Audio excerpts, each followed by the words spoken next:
अपने अष्ट विनायक है, महाराष्ट्र में बड़ी मान्यता है अष्ट विनायक की। पर कभी आपने सोचा कि विनायक 8 ही क्यों है, 7 या 9 क्यों नहीं है, 6 या 10 क्यों नहीं है?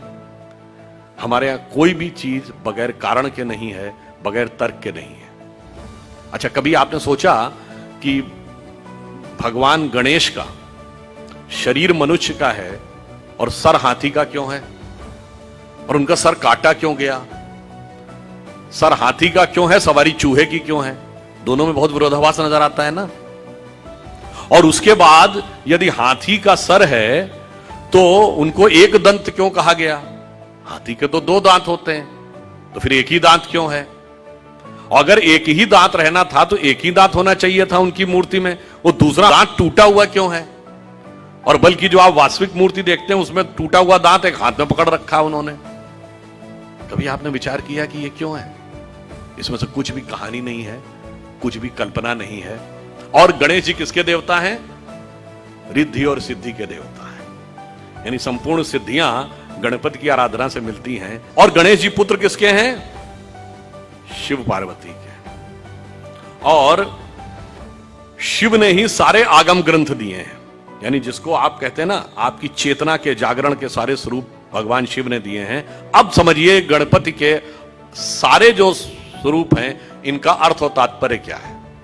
देखिए, भगवान गणेश का वह स्वरूप हमारे अंदर की जो वास्तविक चैतन्य ऊर्जा होती है, उसके उत्थान की वह प्रक्रिया को प्रतीक रूप में दिखा रहा है। सबसे पहले सर कटना किस लिए जरूरी है?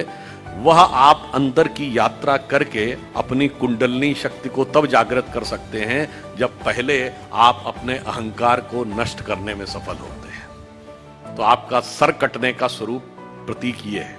दूसरा, हाथी का ही सर क्यों है?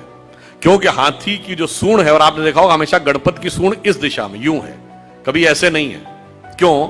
वह उस शक्ति का प्रतीक है जो अपवर्ड्स है, यानी जागृत शक्ति, आपके शरीर की कुंडलनी की शक्ति जब वो ऊर्ध्व की तरफ होती है, उसका प्रतीक है। और हाथी इसलिए है कि हाथी के मस्तक में गज मुक्ता कहा जाता है।